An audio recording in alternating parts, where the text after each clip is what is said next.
আসসালামু আলাইকুম।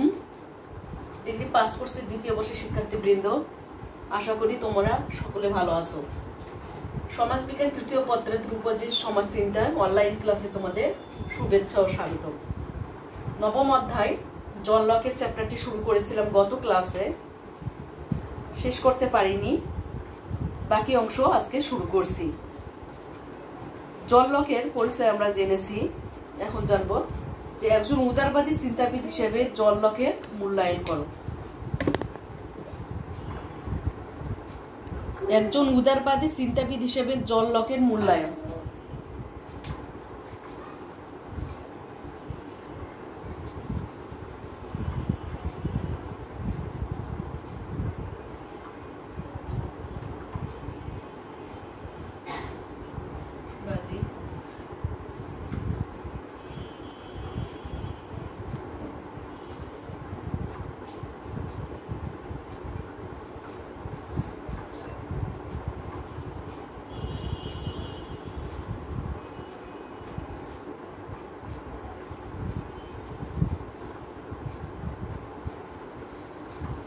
উদারবাদী চিন্তাবিদ হিসেবে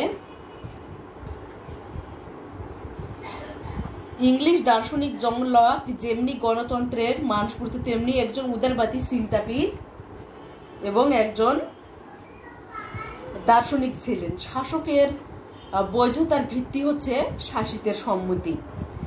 তাই তিনি কি করেছিলেন?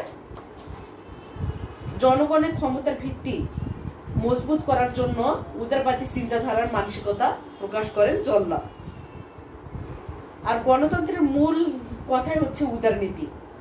জন লক বলেন যে উদার মনোভাব না থাকলে গণতন্ত্রকে গতিশীল করা যায় না। তো জন লকের যদি আমরা মূল্যায়ন করতে যাই, তাহলে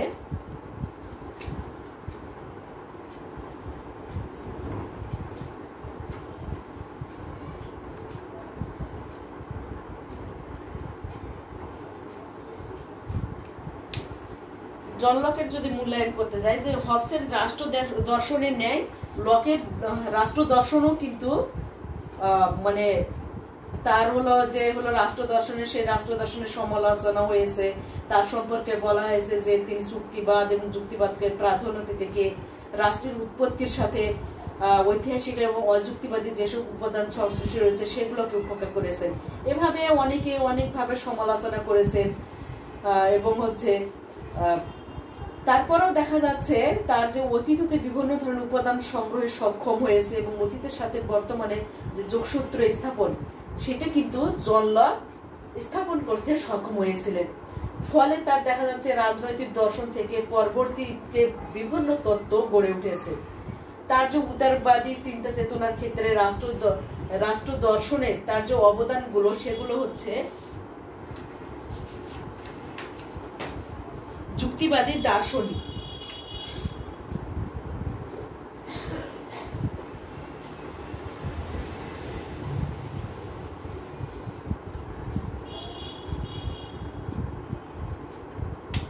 জন লক ছিলেন একজন যুক্তিবাদী দার্শনিক, কারণ যে তার উদারবাদী চিন্তাধারার ক্ষেত্রে, তার উদার চিন্তাধারার ক্ষেত্রে বিশাল একটা সহায়ক হিসেবে কাজ করেছে তার এই উদারবাদী চিন্তাধারা। জন লক বিশ্বাস করতেন যে সারা পৃথিবী এবং তার বিভিন্ন সংগঠন সবকিছু সৃষ্টি হয়েছে মানুষের জন্য। মানুষের জন্য কিন্তু এই সংগঠনগুলো সৃষ্টি হয়েছে, সংগঠনের জন্য কিন্তু মানুষ সৃষ্টি হয়নি। ব্যক্তি জীবনের বিভিন্ন সমস্যা থাকবে, এই সমস্যার ক্ষেত্রে কেবলমাত্র চিন্তা শক্তিকে যুক্তিবোধ এবং চিন্তা শক্তিকে কাজে লাগিয়ে মানব জীবনের একটা সুখ শান্তি কিন্তু নিয়ে আসা যায়। এবং এই জন লক ছিলেন ব্যক্তি স্বাতন্ত্র্যবাদী।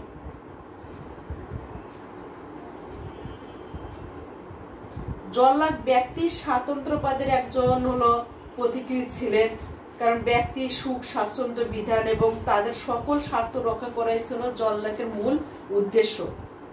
জন লক ছিলেন একজন বাস্তববাদী দার্শনিক, কারণ তিনি তৎকালীন ইংল্যান্ডের সামাজিক এবং রাজনৈতিক অবস্থা এবং সমস্যা উনি এগুলো হচ্ছে নিজ চোখে দেখেছিলেন এবং এগুলো হলো তিনি হচ্ছে অবলম্বন করে কি করে এগুলো সমস্যার সমাধানের চেষ্টা করেছিলেন এবং এই কাজে তিনি নিজেকে নিয়োজিত করেছিলেন। জন লকে প্রথম দার্শনিক যিনি রাজনৈতিক স্থিতিশীলতা এবং রাষ্ট্র কল্যাণের জন্য নিয়মতান্ত্রিক শাসনের কথা ভেবেছিলেন এবং তিনি সরকার গঠনের উপর অধিক গুরুত্ব আরোপ করেছেন। তিনি আধুনিক গণতন্ত্রের বৈশিষ্ট্য গণনির্বাচনের পক্ষে মত ব্যক্ত করে তার রাজনৈতিক দৃষ্টান্তের স্মৃতিরূপে প্রতিভার একটা স্বাক্ষর রাখেন। জন লকের উদারনীতি মনোভাবের আরেকটি বিরল দৃষ্টান্ত হলো তার গণসম্মতি মতবাদ। লক স্বেচ্ছাচারী বা একনায়কতন্ত্রে বিশ্বাসী ছিলেন না। তিনি বলেন সরকারের ক্ষমতার মূল ভিত্তি হচ্ছে জনগণ এবং জনগণের সম্মতির উপর প্রতিষ্ঠিত নয় এমন সরকার জনগণের আনুগত্য দাবি করতে পারে না। রাষ্ট্রের ঐক্যের প্রয়োজন এবং গণতান্ত্রিক পরিবেশ সমুন্নত রাখার জন্য রাষ্ট্রের নাগরিকদের মধ্যে সহনশীলতা একান্ত আবশ্যক বলে জন লক মনে করেন এবং জনগণের অধিকারের দিক থেকেও জন লককে মূল্যায়ন করা যায় যে জন লক কি করেছে, জনগণের অধিকার আদায় কিন্তু সরাসরি চেষ্টা করেছেন। প্রাকৃতিক অধিকার তত্ত্বের মাধ্যমে মানুষের জীবন, মানুষের স্বাধীনতা, এক কথা হচ্ছে সম্পত্তির অধিকারকে অপরিহার্য বলে মনে করেছেন জন লক এবং জন লককে সম্পত্তি তত্ত্বের প্রবক্তা বলা হয় এবং গণতন্ত্রের প্রতিষ্ঠা করার ক্ষেত্রে তিনি বিভিন্ন মতবাদ হচ্ছে তার বিভিন্ন মতবাদের মধ্যে আধুনিক গণতন্ত্রের যে মতবাদ সেটা আমরা প্রতিফলন দেখতে পাই তার গণতন্ত্র প্রতিষ্ঠার ক্ষেত্রে।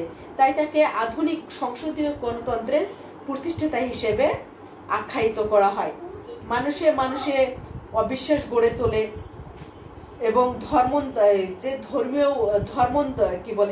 ধর্মের প্রতি অতিরিক্ত অনুরক্ততার জন্য রাষ্ট্রের একটা জটিলতা সৃষ্টি হয় এবং এক ধর্মীয় উন্মাদনার মাধ্যমে রাষ্ট্রের শৃঙ্খলা বিরোধী যে কার্যকলাপ সেটাতে লিপ্ত হতে পারে। এ থেকে জন লক কি বলেছে যে রাষ্ট্রের কল্যাণ এবং সংহতি রক্ষার ধর্মকে একটি নিছক ব্যক্তিগত ব্যাপার বলে উল্লেখ করেছেন জন লক।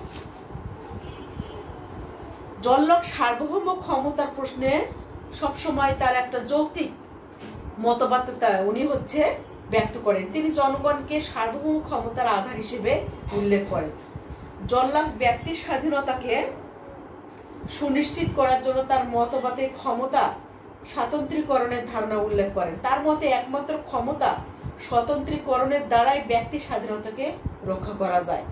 তিনি বলেন স্বাধীনতা সংহত করার জন্য সরকারের 3 ধরনের কাজ সম্পাদনের দায়িত্ব 3 প্রকার লোকের হাতে করতে হবে, তাহলে দেশ গণতন্ত্র সুরক্ষা পাবে। জন লককে কিন্তু সাংবিধানিক সরকারের জনক হিসেবে অভিহিত করা হয়। তিনি মনে করেন যে সাংবিধানিক সরকার গঠনের জন্য জনগণের সম্মতি ব্যতীত কোনো কিছু সম্ভব নয়। তাহলে রাষ্ট্রচিন্তার ইতিহাসে লকের অবস্থান স্থায়ী এবং সুদৃঢ়। তিনি হলেন আধুনিক গণতন্ত্রের জনক। জন লকের মতবাদের প্রেক্ষিতে ইংল্যান্ডে উদার নীতির কিন্তু একটা স্রোত তৈরি হয়। জন লকের এই উদারনীতি মনোভাব আজকের গণতন্ত্রের মূল চাবিকাঠি। এই যে লকের গণতন্ত্রের একমাত্র কারণ তার এই উদারনীতি।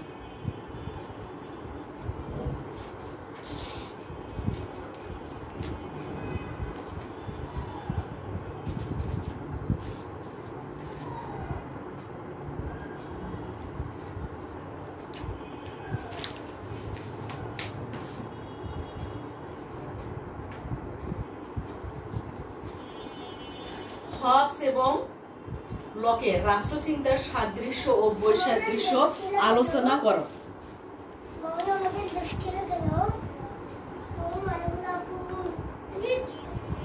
টমাস হবস এবং জন লকের রাষ্ট্রচিন্তার ক্ষেত্রে যে সাদৃশ্যগুলো আমরা লক্ষ্য করি, যে হবস এবং জন লকের রাষ্ট্রচিন্তার ক্ষেত্রে তাদের যে মৌলিকত্ব একটা রয়েছে, রাজনৈতিক অঙ্গনে তাদের অবদান কিন্তু গুরুত্বপূর্ণ।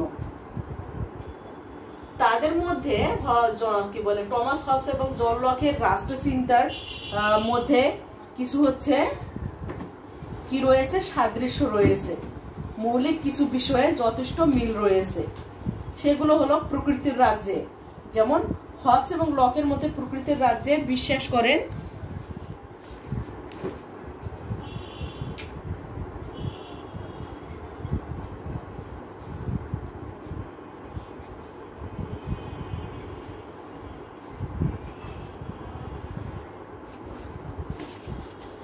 টমাস হবস এবং লকের মতো প্রকৃতির রাজ্যে বিশ্বাস করেন। লকের মতে মানুষ যেহেতু সামাজিক এবং যুক্তিপ্রবণ এবং প্রকৃতির রাজ্য প্রাকৃতিক দ্বারা পরিচালিত, প্রকৃতির দ্বারা পরিচালিত, কাজে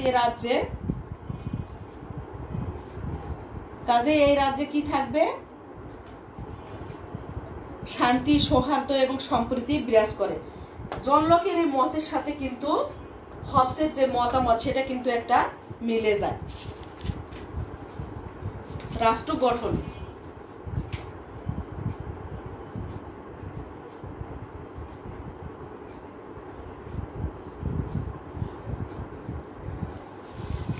রাষ্ট্র গঠনের ক্ষেত্রে দেখা যাচ্ছে দুজনের যে মতামত সেটা কিন্তু মিলে যায়। তারা উভয়ে বলেন যে প্রকৃতির রাজ্যের অসহনীয় অবস্থা থেকে মুক্তি লাভের উদ্দেশ্যে মানুষ কি করেছে, সমাজ গঠন করেছে, সরকার বা রাষ্ট্র গঠন করে।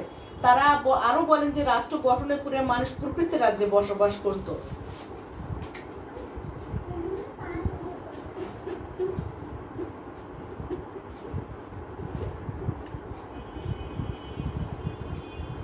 সামাজিক চুক্তি। হবস এবং লকের সামাজিক চুক্তির মধ্যে কোনো প্রকার যে একটা বৈসাদৃশ্য সেটা কিন্তু লক্ষ্য করা যায়নি।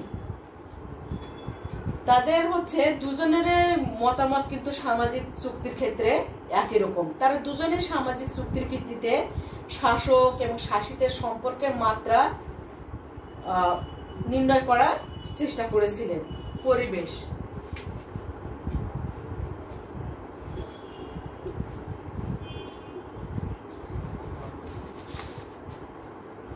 রাষ্ট্র দর্শনের চিন্তার ক্ষেত্রে জন লকের ধ্যান ধারণার সাথে হবসেরও যে হলো মিল রয়েছে। টমাস হবস এবং জন লক উভয়ে কি করেছিল, সমসাময়িক রাজনৈতিক পরিবেশের দ্বারা প্রভাবিত হয়ে তাদের যে রাষ্ট্রতত্ত্ব সেই রাষ্ট্রতত্ত্বগুলো দিয়েছিলেন। জনগণের অংশগ্রহণের ক্ষেত্রে টমাস হবস এবং জন লক উভয়ে তাদের মতামত বর্ণনা করেছেন। তাদের মতে যে জনগণ স্বেচ্ছা প্রণোদিত হয়ে চুক্তি সম্পাদন করেছে এবং এভাবে কল্যাণকর রাষ্ট্র গঠিত হয়েছে। মানুষের অসহায়ত্ব থেকে মুক্তি লাভের অন্যতম পদ্ধতি হিসেবে তারা হলো জনগণের অংশগ্রহণকে মূল উদ্দেশ্য মনে করেছেন। হবসের ন্যায় জন লকও মানুষের কল্যাণ সাধনের জন্য শাসকের যে প্রয়োজনীয়তা সেটি অনুভব করেছিলেন। কারণ তারা প্রকৃতির রাজ্য বিশৃঙ্খলাপূর্ণ পরিবেশ তারা দেখেছিলেন। তবে শাসক নিয়োগের ক্ষেত্রে জনগণের সম্মতির উপর গুরুত্ব আরোপ করেছেন দুইজনে। সাম্য নীতিতে বিশ্বাসী ছিলেন টমাস হবস এবং জন লক। মানব সাম্য তাদের দুজনের রাজনৈতিক দর্শনের মূল চাবিকাঠি ছিল এবং তারা উভয় প্রাকৃতিক রাজ্যের অবস্থা বর্ণনার ক্ষেত্রে কিন্তু একই মত তারা পোষণ করেন। দুজনের রাষ্ট্রচিন্তার প্রাকৃতিক রাজ্যের দুরবস্থার কথা প্রকাশিত হয়েছে তাদের চিন্তাধারায়। প্রাকৃতিক রাজ্যে মানুষের জীবন ছিল যে দুর্বিষহ, সেটা টমাস হবস এবং জন লক দুজনে কিন্তু বলেছিলেন।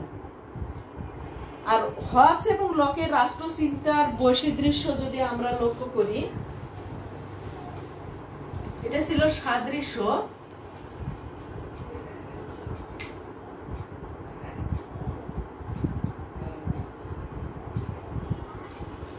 বৈসাদৃশ্য যদি লক্ষ্য করি তাহলে দেখা যাচ্ছে মানব তাদের যেমন ততটা তাদের কিছু ক্ষেত্রে যেমন সাদৃশ্য রয়েছিল, তাদের অনেক ক্ষেত্রে কিন্তু বৈসাদৃশ্য আমরা লক্ষ্য করি। মানব প্রকৃতির সম্পর্কে আমরা তার যে হলো বৈসাদৃশ্যটা লক্ষ্য করি সেটি হচ্ছে যে হবস মানব প্রকৃতি সম্পর্কে নেতিবাচক একটা ধারণা পোষণ করতেন। তিনি বিশ্বাস করতেন যে টমাস হবস যে মানুষ মূলত স্বার্থ সর্বস্ব।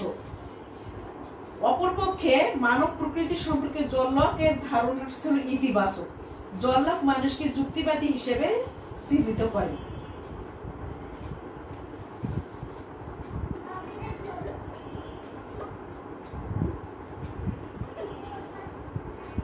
ক্ষমতার উৎসের ক্ষেত্রে টমাস হবসের মধ্যে রাজাই সকল ক্ষমতার উৎস। সামাজিক চুক্তি অনুসারে জনগণ তাদের সকল ক্ষমতা রাজার হাতে অর্পণ করে। টমাস হবস দেখা যাচ্ছে বলেছে রাজাই সবকিছু। অপরপক্ষে জন লকের মতামতটা হচ্ছে জনগণই সকল ক্ষমতার উৎস। যেখানে টমাস হবস বলেছে যে হচ্ছে রাজাই হলো সকল ক্ষমতার উৎস, সেখানে লক বলেছে জনগণই সকল ক্ষমতার উৎস। সরকারের শ্রেণী বিভাগের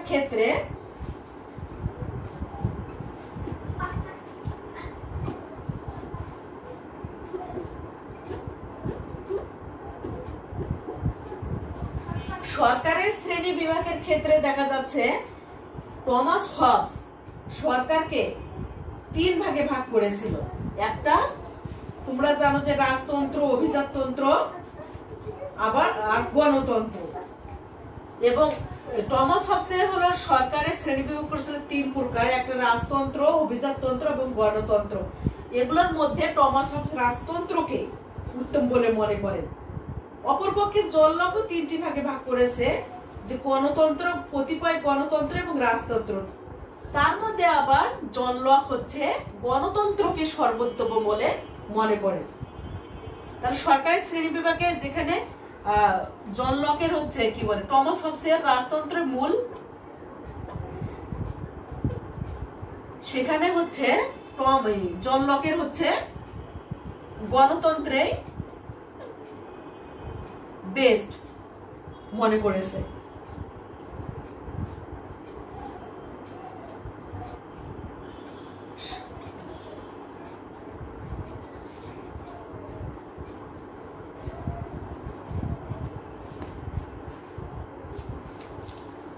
সার্বভৌম ক্ষমতার টমাস হবস তার সার্বভৌম শক্তিকে সকল বাধ্যবাধকতা ঊর্ধ্বে রেখেছেন। সার্বভৌমের ক্ষমতা হলো নিরঙ্কুশ। টমাস হবস বলেছে সার্বভৌম ক্ষমতাটা নিরঙ্কুশ হবে। অপরপক্ষে লক বলেছে সার্বভৌমতার নিরঙ্কুশ ক্ষমতার অধিকার নয়, তার সার্বভৌম শাসক সীমিত ক্ষমতা সম্পন্ন। টমাস হবস এবং জন লকের রাষ্ট্রচিন্তার যে বৈসাদৃশ্য একটা সামাজিক চুক্তির ক্ষেত্রে, এখানে টমাস হবস মনে করেন যে একটি মাত্র চুক্তির ফলে রাষ্ট্র গঠিত হয়েছে এবং এই রাষ্ট্রের চুক্তির ঊর্ধ্বে অর্থাৎ সকল সার্বভৌম ক্ষমতার অধিকারী হচ্ছে রাজা। এই চুক্তির ঊর্ধ্বে হচ্ছে রাজা। আর জন লক আবার 2টি চুক্তির কথা বলেন, একটা সমাজ চুক্তি, একটা শাসন চুক্তি। এবং জন লক বলেছেন যে সমাজ চুক্তির মাধ্যমে রাষ্ট্র গঠিত হয়েছে এবং এই শাসন চুক্তির মাধ্যমে সরকার গঠিত হয়েছে। এটাই ছিল জন লকের মতবাদ। এবং রাষ্ট্র এবং সরকারের ক্ষেত্রে দেখা যাচ্ছে যে টমাস হবস রাষ্ট্র এবং সরকারকে অভিন্ন মনে করতেন, কোনো পার্থক্য করতেন না। এগুলোর মধ্যে তিনি রাষ্ট্র এবং সরকারের মধ্যে কোনো পার্থক্য দেখাননি টমাস হবস। অপরপক্ষে দেখা যাচ্ছে জন লক দুটিকে, রাষ্ট্রকে এবং সরকারকে আলাদা একটা সংস্থা হিসাবে সংজ্ঞায়িত করেছে। তাহলে টমাস হবস রাষ্ট্র এবং সরকারকে আলাদা করে দেখেনি, কোনো পার্থক্য করেননি, বলেছেন দুইটি এক। কিন্তু জন লক হলো রাষ্ট্র এবং সরকারকে 2টি আলাদা সংস্থা হিসেবে বর্ণনা করেছে। শাসকের অধিকারের ক্ষেত্রে টমাস হবস সার্বভৌম শক্তি যে কোনো সময় মানুষকে সম্পত্তির অধিকার থেকে বঞ্চিত করতে পারে। সার্বভৌম শক্তি যে কোনো সময় মানুষকে সম্পত্তির অধিকার থেকে বঞ্চিত করতে পারে এবং ইচ্ছা মতো কর আরোপ করতে পারে। এটা টমাস হবসের মতবাদ। অপরপক্ষে দেখা যাচ্ছে জন লক আবার বলেছেন যে সার্বভৌমত্ব জনগণের সম্মতি ছাড়া সম্পত্তি হরণ করতে পারে না। যেখানে টমাস হবস বলছে যে কোনো মুহূর্তে সার্বভৌমত্ব শক্তি যে কোনো সময় কি করতে পারে, মানুষকে তার সম্পত্তি থেকে বঞ্চিত করতে পারে। জন লক বলেছে যে জনগণের সম্মতি ছাড়া সম্পত্তি কখনো হরণ করা যায় না। শাসন ব্যবস্থার ক্ষেত্রে দেখা যাচ্ছে টমাস হবস সার্বভৌমত্বকে গুরুত্ব আরোপ করেছেন এবং জনগণের সার্বভৌমত্বকে জনগণের উপরে উনি ঠাঁই দিয়েছেন এবং বলেছেন সার্বভৌম শাসন চরম শক্তি সম্পন্ন এক সত্তা। সার্বভৌম ক্ষমতাকে চরম সত্তা হিসেবে মানে জনগণের উপরেও সার্বভৌম ক্ষমতাকে টমাস হবস গুরুত্ব আরোপ করেছেন। অপরপক্ষে দেখা যাচ্ছে জন লক বলেছেন যে রাজাকে গৌরবের আসন থেকে টেনে নামিয়ে তাকে জনগণের অধীনস্থ করেছেন রাজাকে, ফলে সার্বভৌমত্ব প্রতিষ্ঠিত হয়েছে। দুজনের দুটি মতামত। আর ক্ষমতার স্বাতন্ত্রীকরণের ক্ষেত্রে টমাস হবস ক্ষমতার স্বাতন্ত্রীকরণে কিন্তু বিশ্বাসী ছিলেন না। টমাস হবস ক্ষমতার স্বাতন্ত্রীকরণে বিশ্বাসী ছিলেন না, অর্থাৎ আইন বিভাগ, বিচার বিভাগ এবং শাসন বিভাগ সবকিছু এক সার্বভৌম কর্তৃপক্ষের হাতে থাকবে। আইন বিভাগ, বিচার বিভাগ, শাসন বিভাগ সবকিছু একজনের হাতে থাকবে, অর্থাৎ ক্ষমতার যে ভাগ সেটি কিন্তু টমাস হবস মানে বিশ্বাস করতেন না এবং এক সার্বভৌম ক্ষমতাকে উনি সবচেয়ে বেশি বলিষ্ঠ মনে করেছেন। অপরপক্ষে দেখা যাচ্ছে জন লক ক্ষমতার স্বতন্ত্রীকরণে আবার বিশ্বাসী ছিলেন। তার মতে শাসন বিভাগ, আইন বিভাগ, বিচার বিভাগ এবং সরকারের ক্ষমতাকে তিনি ভিন্ন করে দেখেছেন এবং বিচার বিভাগের যে প্রাধান্য সেটাকে জন লক বিশ্বাস করেছেন। টমাস হবস বলেন যে জনগণ নিঃশেষে তাদের সকল অধিকার সার্বভৌম ক্ষমতার উপর ন্যস্ত করবে, তার বিরুদ্ধে প্রতিরোধের কোনো অধিকার জনগণের নেই। জনগণের এক কথা সার্বভৌম ক্ষমতা প্রয়োগ করার ফলে যে জনগণের ইচ্ছা অনিচ্ছা এটিকে টমাস হবস অস্বীকার করেছেন। অপরপক্ষে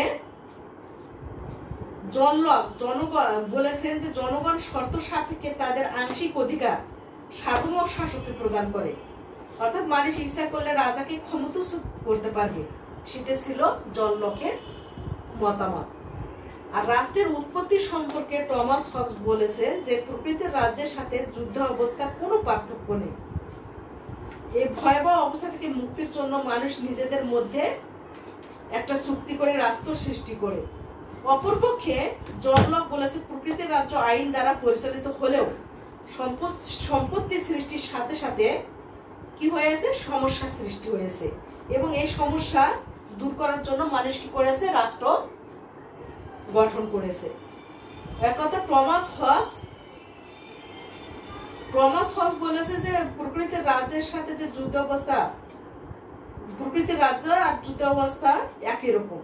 এই ভয়াবহ অবস্থা থেকে মুক্তির জন্য মানুষ নিজেদের মধ্যে চুক্তি করে একটা রাষ্ট্র সৃষ্টি করেছে। আর জন লক বলেছে যে প্রকৃতির রাজ্য আইন দ্বারা পরিচালিত হলেও সম্পত্তি যখন সৃষ্টি হয়েছে তখন যে সমস্যা সৃষ্টি হয়েছে এই সমস্যাতে দূর করার জন্য কিন্তু মানুষ রাষ্ট্র গঠন করেছে। এই গেল টমাস হবস এবং জন লকের মধ্যে যে তাদের যে রাষ্ট্রচিন্তার মধ্যে সাদৃশ্য এবং বৈসাদৃশ্য। তো টমাস হবস এবং জন লক উভয়ে কিন্তু তৎকালীন সামাজিক অবস্থার পরিপ্রেক্ষিতে তাদের যে রাষ্ট্রচিন্তার ক্ষেত্রে যে তাদের যে রচনাবলী, তাদের যে হচ্ছে চিন্তাধারা, সেগুলো তাদের মতামতগুলো তারা প্রকাশ করেছিলেন। তাদের যে তত্ত্বগুলো সেই পরিপ্রেক্ষিতে রচনা করলেও আদর্শগতভাবে তাদের মতামতের কিন্তু প্রচুর একটা পার্থক্য আমরা লক্ষ্য করি। টমাস হবস রাজশক্তির সমর্থনে কি করেছিলেন? কলম ধরেছিলেন। অন্যদিকে জন লক তার হচ্ছে সংসদীয় গণতন্ত্র প্রতিষ্ঠার ক্ষেত্রে জন লকে তার রচনাবলী রচনা করেছিলেন। ফলাফল হিসেবে দেখতে যায় যে টমাস হবস ছিলেন সর্বাত্মকবাদী এবং লক ছিলেন সংসদীয় গণতন্ত্রের জনক। কিন্তু এই সব সাদৃশ্য এবং বৈসাদৃশ্য থাকা সত্ত্বেও তাদের উভয়ের মতবাদ রাষ্ট্রচিন্তার ইতিহাসে একটা বিশাল ভূমিকা বা বিশাল একটা অবদান রেখেছে তাদের এই মতামতগুলো রাষ্ট্রচিন্তার ইতিহাসে।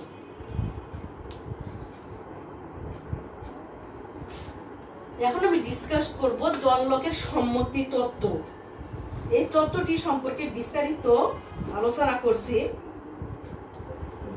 কনস্ট্যান্ট থিওরি অফ লক বা লকের সম্মতি তত্ত্ব রাষ্ট্র দর্শনের একটি গুরুত্বপূর্ণ বিষয়। শাসকের বৈধতার প্রধান ভিত্তি হচ্ছে শাসিত সম্মতি। জন লকের মতে যে সরকার নাগরিকদের আনুগত্য দাবি করতে পারে না, যে সরকার নাগরিকদের ক্ষমতার উপর প্রতিষ্ঠিত নয়, সাধারণত সম্মতি দ্বারা সরকার বলতে বোঝায় গণতান্ত্রিক, প্রতিনিধিত্বমূলক এবং জনপ্রিয় সরকার। কিন্তু রাষ্ট্রচিন্তার হচ্ছে ক্ষেত্রে যারা এটাকে আলোচনা করছে সেটাকে কিন্তু সহজভাবে নেননি। সম্মতি বলতে বোঝায় কাউকে কোনো কাজ করার অনুমতি প্রদান। এই অনুমতি ছাড়া কোনো কর্মকর্তা কাজ করতেই পারে না।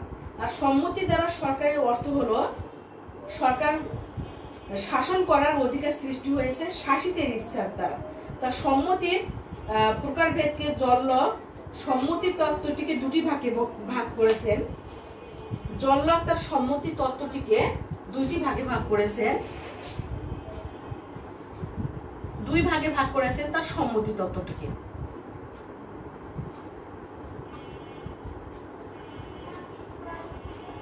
এখন আমরা দেখব যে এই দুটি ভাগটা কি। একটি হলো প্রকাশ্য সম্মতি, প্রকাশ্য সম্মতি। জন লক তার সম্মতি তত্ত্বকে দুই ভাগে ভাগ করেছেন। একটি হচ্ছে প্রকাশ্য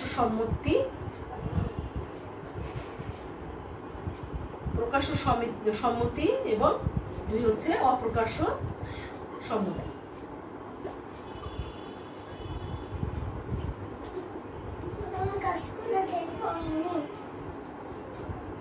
অপ্রকাশ্য সম্মতি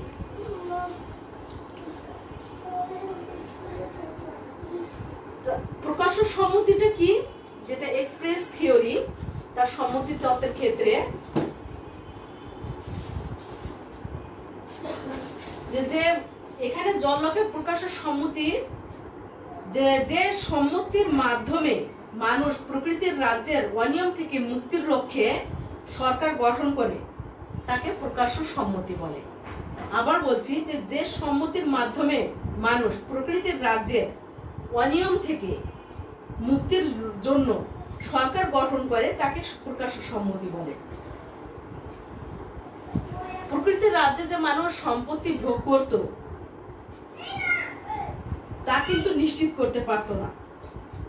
এ কারণে প্রকাশ্য সম্মতির মাধ্যমে কি হলো? রাষ্ট্র গঠন হলো। প্রকাশ্য সম্মতি সম্পত্তির অধিকারের মধ্যে প্রাক সামাজিক বা প্রাক রাষ্ট্রীয় একটা মতামত ছিল। আর অপ্রকাশ্য সম্মতিটা হচ্ছে যে রাষ্ট্র গঠনের ক্ষেত্রে যে সম্মতি রাষ্ট্রে ক্রিয়াশীল অর্গানকে প্রায়োগিকভাবে সচল করে তুলতে সহায়তা করে না, তাকে মৌন সম্মতি হিসেবে চিহ্নিত করা হয়। জনগণের অংশগ্রহণে তাদের সম্মতিকে রাষ্ট্রের নিকট যথার্থভাবে তাৎপর্যপূর্ণ বহ করে তোলে না। ফলে এই মৌন সম্মতি রাষ্ট্রের গতিশীলতা এবং স্থিতিশীলতা অর্জন করতে পারে না। জন লক মনে করতেন মৌন সম্মতির উপর ভিত্তি করে রাষ্ট্র মানুষের যে কোনো অধিকারকে স্পর্শ করতে পারে। এই সম্মতি তত্ত্বের কিছু বৈশিষ্ট্য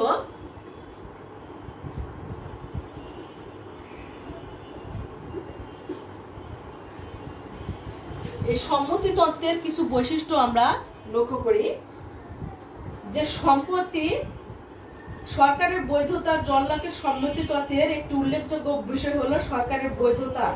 সরকারের বৈধতা ছাড়া রাষ্ট্রের বৈধতা আসে না। জন লকের মধ্যে শাসকের বৈধতার প্রধান ভিত্তি হচ্ছে শাসিতের বৈধতা, অর্থাৎ শাসিত যারা জনগণ যদি শাসককে বৈধতা প্রদান করে তাহলে কিন্তু সরকারের বৈধতা চলে আসে। অবৈধ সরকারের প্রতি নাগরিকের কোনো বাধ্যতাই থাকতে পারে না। সম্মতির দ্বারা কিন্তু একটা বৈধ সরকার গঠিত হয়। সম্পত্তি ভোগের ক্ষেত্রে দেখা যাচ্ছে তার সম্মতি তত্ত্বের একটি বিশেষ দিক হলো সম্পত্তি ভোগ। এই সম্পত্তি ভোগের ক্ষেত্রে জনগণ সরকারের প্রতি আনুগত্য প্রকাশ করে এবং তার সম্পত্তি রক্ষণাবেক্ষণের ভোগের নিশ্চয়তা এগুলো ইয়ে করা কার দায়িত্ব? সরকারের দায়িত্ব। এবং রাজনৈতিক অধিকার কথা হচ্ছে জন লক বর্ণনা করেছেন। তার মতে যে সম্মতি প্রদান করলে রাজনৈতিক অধিকারটা কি হয়? শক্তিশালী হয়। এভাবে সরকারের প্রতি জনগণের সম্মতি প্রদানের মাধ্যমে রাজনৈতিক অধিকার কি হবে? সংরক্ষিত হবে। এবং জন লক বলেন যে সীমিত সরকার ব্যবস্থা উল্লেখ করেছেন। তিনি বলেন যে সীমিত একটা রাজতন্ত্রের হলো মাধ্যমে জন লক জনগণের সার্বভৌমত্বের কথা বলেছেন এবং জনগণের সার্বভৌমত্বের দ্বারা একটা সীমিত রাজতন্ত্র প্রতিষ্ঠা করতে চেয়েছেন জন লক। এভাবে তিনি জনগণকে রাজনৈতিক অধিকার প্রদান করতে চেয়েছিলেন এবং চেষ্টা করেছিলেন। এবং জন লক বলেছেন যে তার সম্মতি তত্ত্ব যে প্রকাশ করেছেন এর মাধ্যমে চরম রাজতন্ত্র এবং স্বৈরচারী যে শাসন সেটার একটা অবসান ঘটাতে চেয়েছেন জন লক। কারণ সম্মতি ছাড়া রাষ্ট্রের ভিত্তি স্থাপন হতে পারে না এবং রাজা বা শাসকের পক্ষে সম্মতি ব্যতীত তারা শাসন ক্ষমতায় অধিষ্ঠিত হতে পারে না। এক কথা জন লক কি ছিল? রাজতন্ত্রের বিপক্ষে সবসময় সোচ্চার ছিলেন জন লক। এভাবেই দেখা যাচ্ছে তার রাষ্ট্রের অনেক তার সম্মতি তত্ত্বেরও হচ্ছে অনেকভাবে সমালোচিত হয়েছে। জন লকের বলেছে এই সম্মতি তত্ত্বটা হচ্ছে অস্পষ্টতা এবং রয়েছে এবং নৈরাজ্য সৃষ্টি করেছে, সামঞ্জস্যহীন রয়েছে এবং বুর্জোয়া যে চিন্তাধারা তার বুর্জোয়া চিন্তাধারার মানসিক প্রতিফলন ঘটেছে তার এই সম্মতি তত্ত্ব। তারপরে আমরা বলে থাকি যে যতই সমালোচনা থাক না কেন জন লক তার সম্মতি তত্ত্বের মাধ্যমে জনগণের সার্বভৌমত্বকে অ্যাকচুয়ালি প্রতিষ্ঠা করতে চেয়েছিলেন। রাষ্ট্র গঠনের ক্ষেত্রে ব্যক্তির ভূমিকাকে টমাস হবস স্বীকার করলেও তাকে সমমর্যাদায় প্রতিষ্ঠিত করেনি। কিন্তু জন লক কি করেছে? রাষ্ট্র গঠনে ব্যক্তির সক্রিয় ভূমিকাকে শুধু মেনে নিয়েছিলেন তাই না, রাষ্ট্র পরিচালনার সব ক্ষেত্রে ব্যক্তির সক্রিয় ভূমিকা এবং মতামত